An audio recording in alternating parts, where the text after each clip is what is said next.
Good morning, students. Today we are going to learn natural vegetation and wildlife. ये geography का chapter है. We have already completed 3 chapters in geography: India, then physical relief, then drainage. मैं क्या किया हूँ, drainage के बाद एक चैप्टर था क्लाइमेट, जो 4th चैप्टर है, तो मैं उसे स्किप कर दिया हूँ. I have escaped it. Why? Because there is the need of great explanation of the air system, planetary wind. There is the great demand of understanding of wind system, how easterly is blowing, how westerly is blowing, what is Mediterranean disturbance, such types of technical terms. And without understanding this terminology, climate will not be able to become so easy understandable as all chapters are going on. So that I have skipped that chapter 4, and here I am in chapter 5, natural vegetation. तो 4th कब होगा? 4th class reopen होने के बाद होगा. ठीक है, अगर बहुत समय लगा अभी भी क्लास रीओपन होने में तो फिर ऑनलाइन इसी तरह चलेगा. बट फ्रॉम माई साइड कि मैं ज़्यादा बेस्ट उसे बहुत बढ़िया तरीका से पढ़ा सकता हूँ. ठीक है, तो चलो देखो, natural vegetation and wild life start करने से पहले हम लोगों को ये जानना जरूरी है कि इंडिया में जो बरसात होता है, साउथ वेस्ट मानसून, ठीक है, उसका रेनफॉल किस किस एरिया में ज्यादा होता है, किस तरह जो साउथ वेस्ट मानसून है वो पूरा भारत पे बरसात करता है ना. अगर वो पैटर्न समझ जाओगे ना, तब तुम easily natural vegetation and wild life भी समझ जाओगे और सॉइल सिस्टम ऑफ इंडिया भी समझ जाओगे. तो सॉइल 10th में पढ़ना, 9th में है नहीं, इवन दो एक आइडिया रहेगा. ठीक है, बट नेचुरल वेजिटेशन उतना ही आसानी से समझ जाओगे. तो पहले मैं तुम्हें एक ग्राफ दिखाता हूं. ठीक है, एक मैप दिखाऊंगा जो कि प्रीवियस चैप्टर से जुड़ा हुआ होगा, मॉनसून से. बस उसमें सिर्फ यही देखना है कि रेनफॉल डिस्ट्रीब्यूशन देखना है कि भारत में किस एरिया में कितना बरसात होता है. ठीक है, पहले वो देख लेते हैं, उसके बाद नेचुरल वेजिटेशन देख लेते हैं. ओके, देखो अभी मैं बोला था ना साउथ वेस्ट मानसून, तो पहले उससे समझ जाओ साउथ वेस्ट मानसून क्यों बोलते हैं, कैसे बोलते हैं. ये इंडिया का डायग्राम दिख रहा है. ठीक है, कश्मीर ऊपर कटा हुआ क्योंकि नीचे से देखना हम लोगों को. तो डिवीजन कर लो, ये ईस्ट, वेस्ट, नॉर्थ, साउथ. तो साउथ वेस्ट ये वाला एरिया हो गया, डेट मीन्स की ये एरिया. ठीक है, तो देखो सबसे पहले रेनफॉल होता कहां पे है. देखो 1 जून है ना, इंडिया का साउथ साइड में है. ठीक है, ये तुम्हारा केरल स्टेट पड़ता है यहाँ. बट क्या है कि जो फर्स्ट रेनफॉल है, जो रेनफॉल आ रहा साउथ वेस्ट साइड से आ रहा है. ठीक है, रेनफॉल जो है इस साइड से आ रहा है, ये है साउथ वेस्ट. ठीक है, तो इसलिए इसको बोलते हैं साउथ वेस्ट. अब ये देखो साउथ वेस्ट एरिया जितना है इंडिया का, यहाँ आके स्ट्राइक करेगा ये. ठीक है, मैक्सिमम स्ट्राइक यहाँ पे होता, तो इसलिए इसे बोलते हैं साउथ वेस्ट मानसून. ठीक है, ये साउथ वेस्ट मानसून क्यों बोलते वो बता दिए, बट बेसिकली मैं साउथ वेस्ट मानसून बताने के लिए इस जगह पर नहीं हूं, मैं ये बताने के लिए हूं distribution of rainfall. Rainfall in centimetre, rainfall in centimetre, seasonal rainfall, annual rainfall. ये देखो इसे थोड़ा मैं यूं रख रहा हूं. ठीक है, अब देखो समझो, ये समझ लोगे तो नेचुरल वेजिटेशन तुरंत खत्म हो जाएगा. ये पहले यहां पर जो रेंज दिया हुआ इसे समझो, सारा कलर डिमार्क किया हुआ जो सबसे ज्यादा डीप है वो above 400 centimetre rainfall annually. Then उससे थोड़ा लाइट है जो 200 से 400, फिर उसके बाद 100 to 200, फिर इसी तरह घटता हुआ आ रहा 60 से 100. ठीक है, इस तरह फिर 0 से 20, 0 से 20 मतलब ड्राई. ठीक है, डेजर्ट. तो इस तरह से रेनफॉल पैटर्न है. ओके, अब देखो मैपिंग देखो, तो सबसे ज्यादा डीप कलर कहां कहां, लक्षद्वीप, अंडमान निकोबार, वेस्टर्न कोस्ट का थोड़ा सा मार्जिन, ये कोंकण जो था, कोंकण है ना, ये कोंकण एंड कन्नड़ इस एरिया में है। देन फिर देखो अरुणाचल प्रदेश के पास है, देख रहे हो जहां हाईलाइट किए हैं, सबसे ज्यादा डीप है ना। फिर देखो इस जगह पर है मेघालय, बांग्लादेश के जस्ट ऊपर जहां पर मैं हाईलाइट किया हूं, हाईलाइट ही हो गया वहां पे, देख रहे हो डीप है मेघालय के पास। फिर ऊपर भूटान के नीचे देखो, है ना। तो ये सब एरिया पे क्या है, ज्यादा रेनफॉल। जहां सबसे ज्यादा रेनफॉल होगा ना वहां ट्रॉपिकल फॉरेस्ट होगा, ठीक है, tropical rain forest. Tropical rain forest के लिए क्या चाहिए, हाई रेनफॉल चाहिए, ठीक है, ट्रॉपिकल रेन फॉरेस्ट। अब ट्रॉपिकल रेन फॉरेस्ट से जैसे जैसे आगे बढ़ेंगे तो वो चेंज हो जाएगा डेसिडुअस में, चेंज हो जाएगा डेसिडुअस में, ठीक है। तो जो डेसिडुअस फॉरेस्ट है ना वो दो तरह का होता है, एक टेम्परेट और एक ड्राई, ठीक है। तो जैसे जैसे ये सबसे ज्यादा बरसात होने वाला एरिया, यहां से जैसे जैसे आगे बढ़ेंगे तो ये अपने को मिलेगा थोड़ा सा टेम्परेट डेसिडुअस एरिया, ठीक है। और उससे भी आगे बढ़ते चले जाएंगे तो मिलेगा अपने को ड्राई डेसिडुअस एरिया, ठीक है। इस तरह से इसका कैटेगराइजेशन है। तो बेसिकली ये रेनफॉल समझ जाओ कि सबसे ज्यादा रेनफॉल कहाँ होता है। फिर से एक बार देख लो, थोड़ा जूम इन ले रहे हैं क्योंकि वो ये समझना जरूरी है, इसके बाद बहुत आसान हो जाएगा, तुरंत तुरंत समझ जाओगे। सिर्फ टेक्स्ट पढ़ेंगे, मेन ये मैप देखने से क्या हो जाएगा ना कि तुम्हें याद नहीं करना पड़ेगा ज्यादा कुछ, आंख बंद करोगे और इमेजिन करोगे, सारा चीज दिमाग में आता चला जाएगा। बट मैप बार बार देखते रहना होगा। देखो लक्षद्वीप पे ज्यादा है, फिर अंडमान निकोबार में ज्यादा है, ठीक है। फिर ये कन्नड़ प्लेन वाला जो एरिया है, कोस्ट, सह्याद्री और कन्नड़, सह्याद्री एंड कन्नड़। फिर इसके बाद नॉर्थ ईस्ट में देखो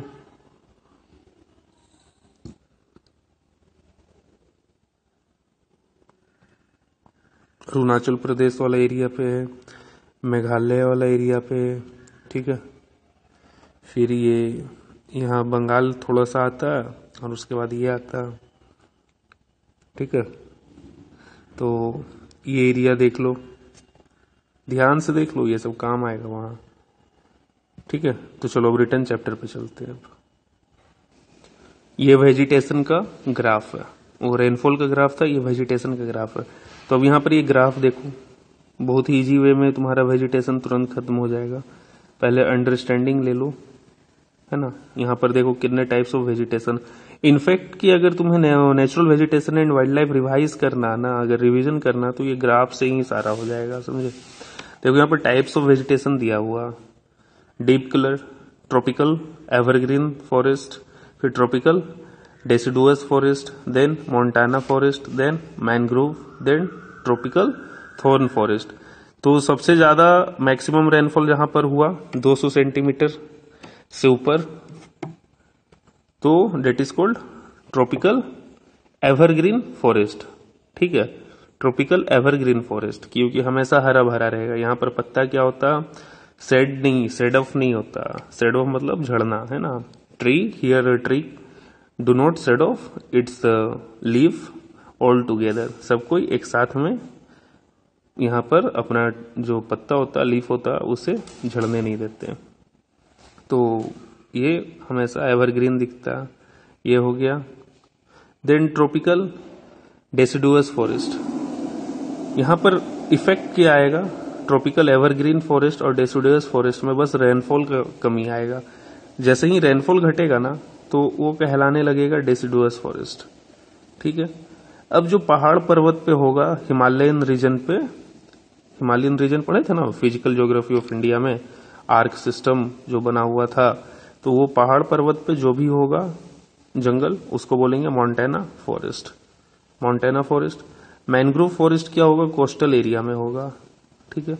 ट्रॉपिकल थॉर्न फॉरेस्ट, थॉर्न से ही नाम पता चल रहा है कि झाड़ी झंकाट है, तो कहाँ होगा बताने की जरूरत है नहीं, जहां सबसे कम बारिश होगा, ठीक है। तो ये हो गया ट्रॉपिकल थॉर्न फॉरेस्ट। तो ये टाइप्स ऑफ वेजिटेशन तुम रफली समझ गए यहाँ पे, ठीक है।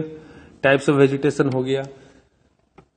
अब मैपिंग देखो कहाँ कहाँ पे क्या है।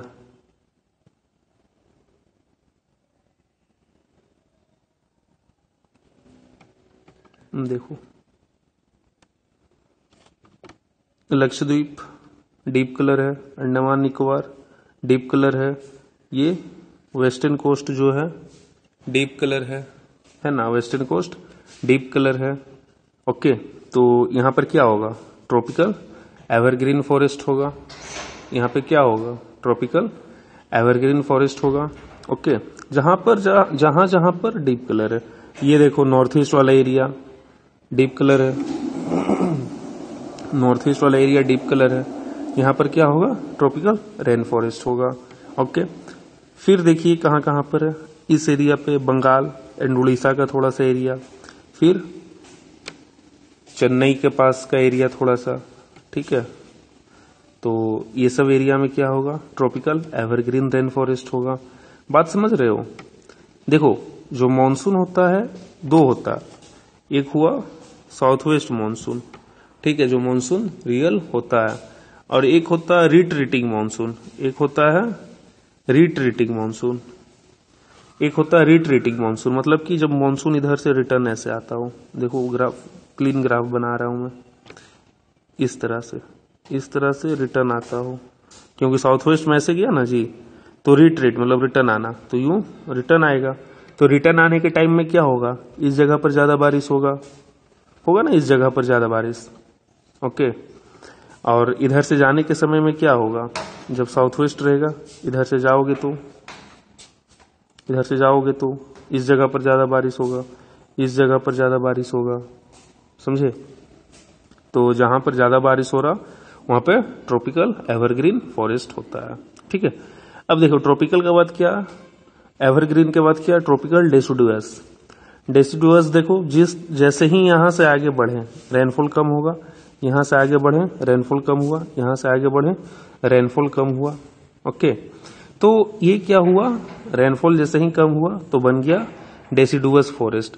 तो डेसिडुअस फॉरेस्ट जो है आपका सिंपली नॉर्थ ईस्ट में कहीं नहीं है, डेसिडुअस फॉरेस्ट नॉर्थ ईस्ट में कहीं नहीं है, ग्राफ में सीधा दिख रहा है, ठीक है। तो फिर कहाँ है, नॉर्थ ईस्ट में भी नहीं है, और तुम्हारा नॉर्थ वेस्ट में भी नहीं है, गुजरात राजस्थान पंजाब इस साइड भी नहीं है।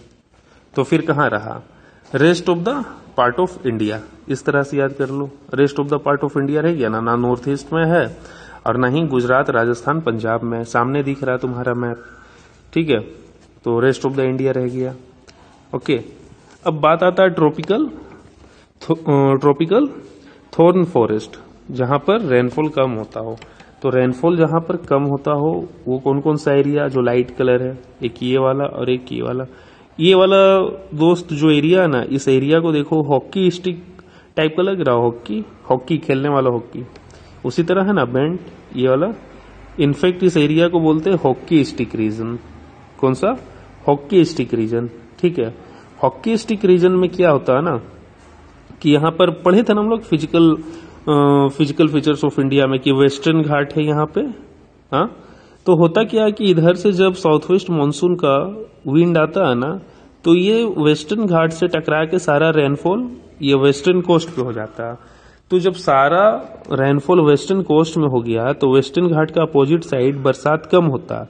ऐसे भी एक पर्वत जैसे है ना, देखो एक कंसेप्ट को समझो, ये एक पर्वत है, ठीक है, माउंटेन है। अगर इस जगह पे बरसात हो गया, इधर से एयर आ रहा है, ठीक है, इधर से एयर आ रहा, तो यहां पर क्या हुआ, क्लाउड का फॉर्मेशन हो रहा है, ठीक है। अब देखो यहां पर क्या होगा, ये माउंटेन, यहां पर क्लाउड का फॉर्मेशन, ठीक है। तो रेनफॉल यहीं पे हो जाएगा ना भाई, रेनफॉल यहां पे हो जाएगा, ठीक है, रेनफॉल इस साइड में हो जाएगा। अब ये साइड जो है अपोजिट साइड उसका, इधर तो फॉर्मेशन नहीं हुआ है क्लाउड का, तो इस साइड क्या होगा, रेनफॉल नहीं होगा, इस साइड क्या होगा, रेनफॉल नहीं होगा। तो माउंटेन का जब एक साइड रेनफॉल होता है ना, तो उसका अपोजिट साइड रेनफॉल नहीं होता है।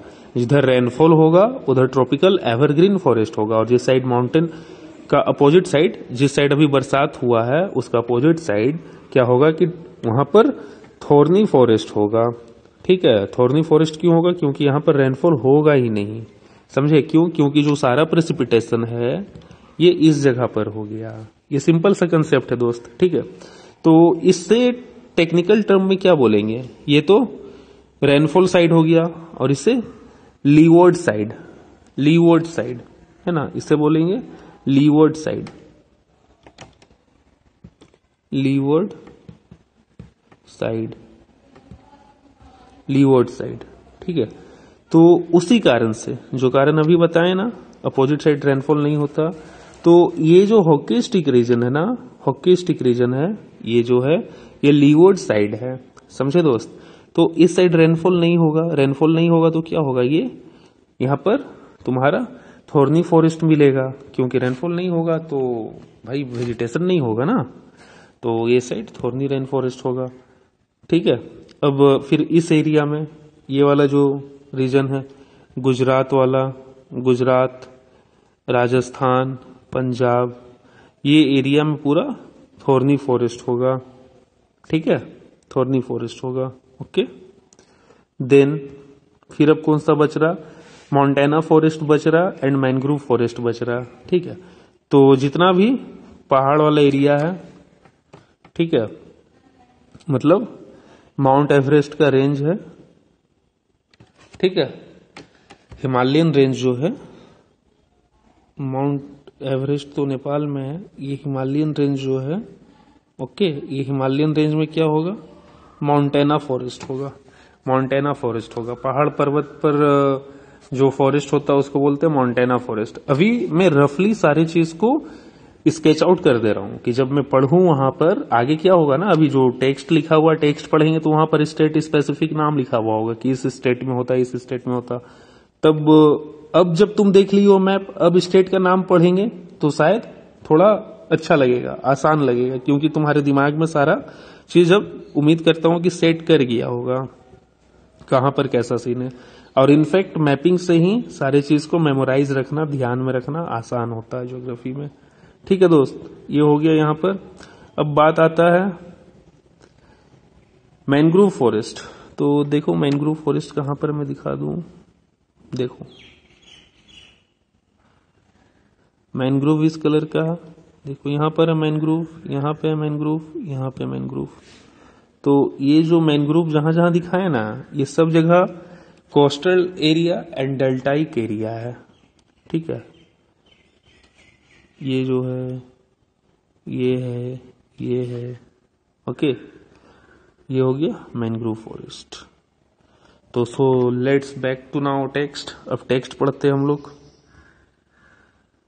Types of vegetation. तो टाइप्स ऑफ वेजिटेशन से पहले कुछ पढ़ लेते हैं कि वेजिटेशन के लिए क्या क्या कंपोनेंट इंपॉर्टेंट है, क्या क्या फैक्टर है जो कि वेजिटेशन को कंट्रोल करता है ना। तो वो सबसे पहले रिलीफ वगैरह से पहले थोड़ा फ्लोरा फोना वर्ड क्या है, वर्जिन वेजिटेशन क्या है, ये सब थोड़ा देख लेते हैं, है ना। तो अब चैप्टर स्टार्ट करते हैं। तो अभी तक जो भी पढ़ाए थे ये एक तुमको ओवरऑल दिखा दिए कि इस चैप्टर में हम लोग करेंगे क्या। इनफैक्ट कि मैं तुम्हें 60% चीज बता दिया हूं, अब 40% मात्र जो है इसका टेक्स्ट पढ़ना है, इसका फैक्टर पढ़ना है। जो मेन चीज है कि कौन सा फॉरेस्ट कहां पर लोकेटेड है वो मैं समझा दिया हूं। ठीक है, तो इसी तरह घर में भी पहले अपना रफ आउट कर लेना, स्केच वर्क कर लेना सारा मैपिंग को लेकर, और उसके बाद फिर टेक्स्ट पढ़ना। तो चलो let's start.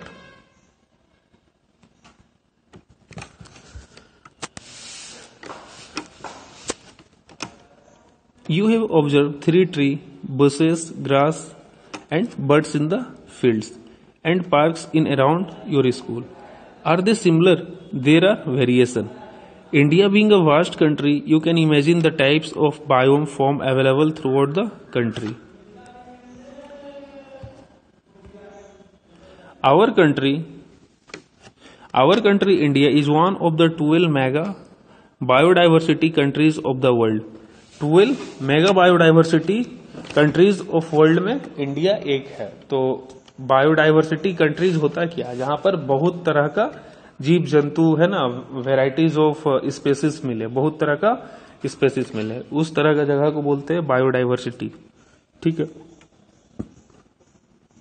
With About 47,000 plant species, India occupies 10th place in the world and 4th in Asia. India में कितना स्पेसिस है प्लांट का? 47,000। सोच लो, 47,000 प्रजाति है पेड़ का भारत में, ठीक है। तो वर्ल्ड में 10th और एशिया में 4th पोजीशन है। There are about 15,000 flowering plants in India. India में फ्लावरिंग प्लांट्स कितना? 15,000। सोच लो, which account for 6% in the world's total number of flowering plants. Flowering plants. The country has many non-flowering plants such as fern, algae and fungi। तो ferns, algae, fungi ये जो है ये non flowering plant है। In fact bio में भी सब term पढ़े ही होंगे। बायो में algae पढ़े हो ना जी, सिम्बायोटिक रिलेशनशिप वगैरह में। Fern, fungi. India also has approximately 90,000 species of animals. Animals का 90,000 स्पेसीज है, प्रजाति, सोच लो। As well as a rich variety of fish in its fresh and marine waters. और बहुत वेराइटीज का, रिच वेराइटी मतलब बहुत तरह का वेराइटीज का फिश भी है फ्रेश वाटर में एंड मरीन वाटर में इंडिया का, ठीक है। तो इंडिया सोच लो कितना डाइवर्स है, ठीक है। इसलिए इसे बायोडाइवर्सिटी, मेगा बायोडाइवर्सिटी में इंडिया 12 में से एक कंट्री है, समझे, ये वेरिएशंस के कारण। आगे देखो, naturally vegetation refers to a plant community. ध्यान से समझना कि वेजिटेशन है क्या। Natural vegetation refers to a plant community which has grown naturally without human aid and has been left undisturbed by human for a long time। तो natural vegetation क्या है? क्या हम लोग जो पेड़ पौधा, एक मान लो कि एक लैंड का बहुत बड़ा पीस है, ठीक है, और उसमें बहुत सारा पेड़ पौधा लगा दिए हैं, फॉरेस्ट्री कर दिए, तो क्या वो नेचुरल वेजिटेशन हो गया? नहीं, वो नेचुरल वेजिटेशन नहीं हुआ। क्यों? क्योंकि वो नेचुरली नहीं है, वो हम लोगों का हेल्प से हुआ।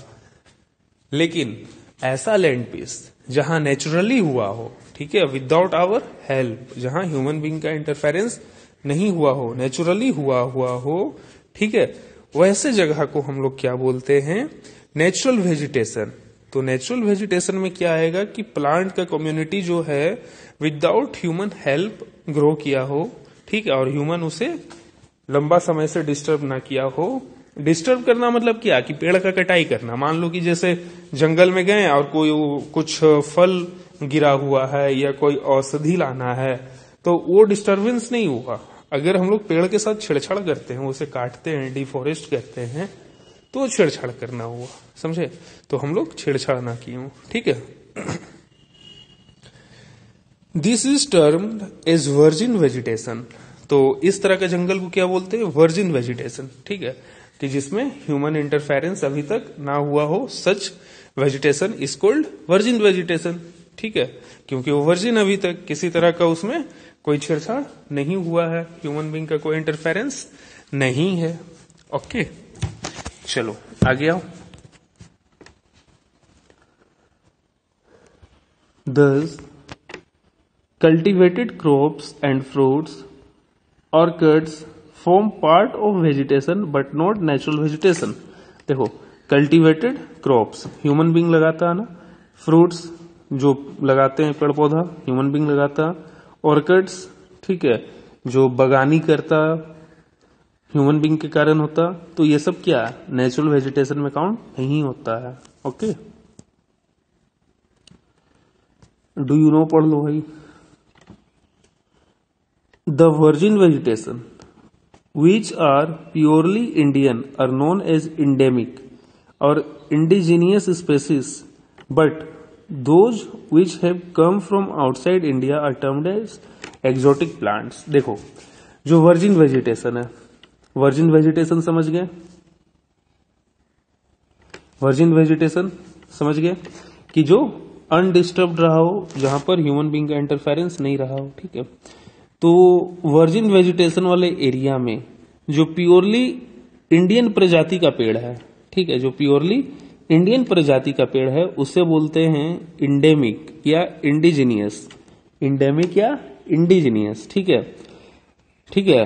और अगर कोई प्रजाति बाहर से लाकर भारत में लगाया गया हो, तो बाहर से लाकर भारत में कैसे लगाया जाएगा दोस्त? देखो, ब्रिटिशर्स आया तो वो लोग बहुत तरह का अपना जो स्पेसिस, नया नया स्पेसिस भारत में इंट्रोड्यूस किया, ठीक है। क्यों? क्योंकि कॉमर्शियल कल्टीवेशन उसको करना था। अगर भारत का क्लाइमेट किसी पेड़ पौधा के लिए फेवरेबल रहा तो लाकर लगा दिया। तो इस तरह से बहुत कोई आया गया ना भारत में, ठीक है।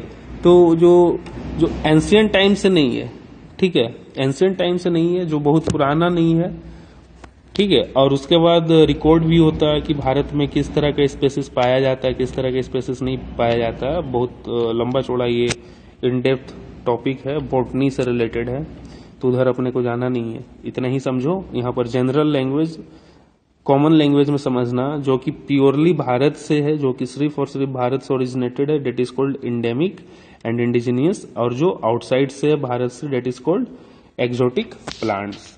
तो समझ गए? तो तुम बोल सकते हो कि virgin vegetation compose of two types of plant species, the first is the endemic और indigenous and the other is the exotic plants. बोल सकते हो ना? तो ये हो गया। अब आ गया, अब देखो फ्लोरा एंड फोना के बारे में हम लोग पढ़ रहे हैं। ये सब सारा टर्म जो वो फॉरेस्ट से रिलेटेड है ना, इसलिए पहले इंट्रोडक्शन में इसे कंप्लीट कर रहे हैं और फिर फॉरेस्ट में टाइप्स ऑफ फॉरेस्ट तो फाइनली पढ़ना ही है और उसका कंजर्वेशन। चलो, टर्म फ्लोरा। फ्लोरा क्या? Flora is use to denote plants of a particular region और पीरियड। एक कोई पर्टिकुलर एरिया का प्लांट हो, बात समझ रहे हो, कि वो उसी पर्टिकुलर एरिया के लिए ही फेमस है, वहीं पर होगा, तो वो जो रहेगा that is called flora. Similarly the species of animals are refer to as the fauna. और उसी तरह का कोई जानवर रहा तो डेट इज कॉल्ड फोना। तो फ्लोरा पेड़, फोना जानवर, किसी पर्टिकुलर एरिया का हो गया। तो क्या? फ्लोरा पेड़, फ्लोरा फ्लोरा पेड़, फोना जानवर, बस हो गया। This huge diversity in flora and fauna kingdoms is due to the following factors. अब देखो, फ्लोरा एंड फोना में जो तुम्हारा वेराइटीज है, डाइवर्सिटीज है, वेरिएंसेस है, ठीक है, ये क्यों है, किस किस फैक्टर से, उसे एग्जामिन करते हैं। चलो, पहला रिलीफ।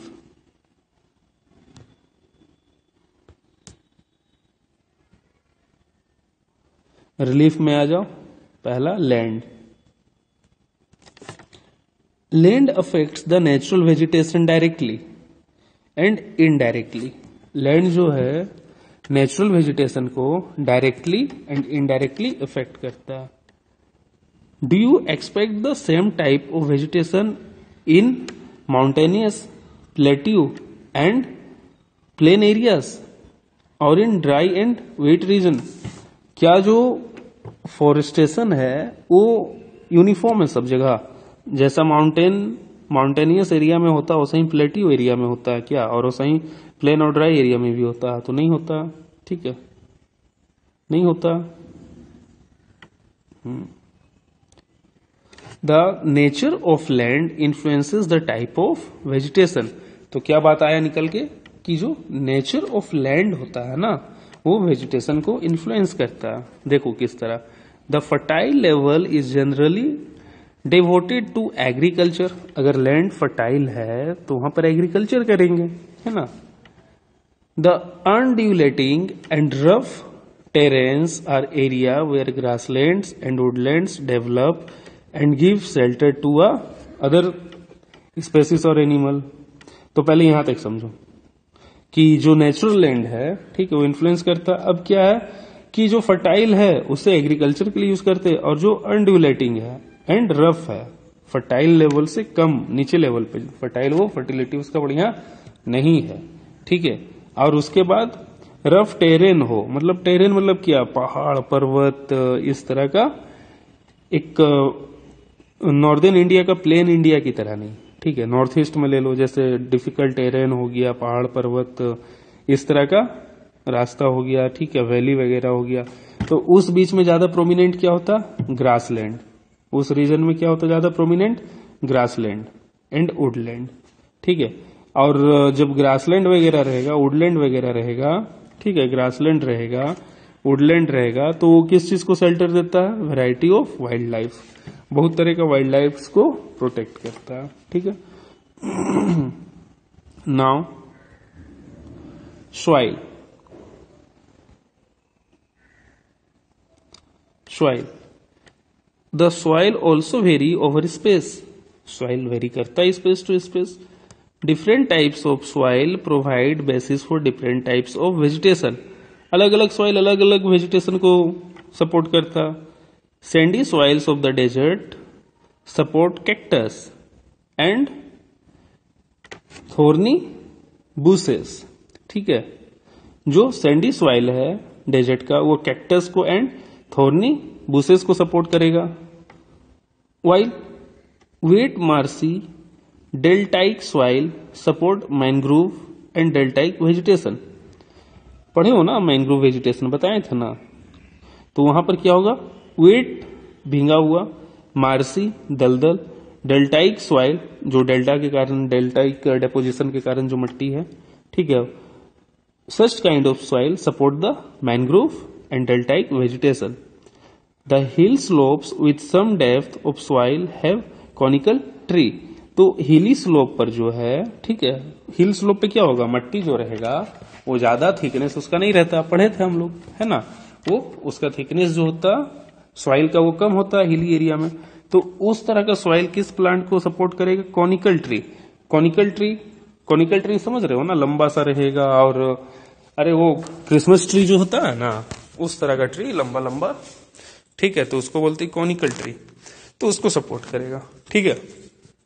तो आज चलो इतना ही रखते हैं, बेसिक कंसेप्ट क्लियर कर दिए हैं और रिलीफ में लैंड एंड सॉइल पढ़ लिए हो। और तुम लोग क्या करोगे कि इस चैप्टर को आगे पढ़ के रखोगे, क्लाइमेट वगैरह आगे पढ़ोगे, है ना, क्लाइमेट वगैरह आगे पढ़ना, नेक्स्ट क्लास में आगे पढ़ेंगे हम लोग। आसान चैप्टर है, घर पे पढ़ना, समझ में आ जाएगा, कुछ है नहीं वैसा, ठीक है। चलो बाय।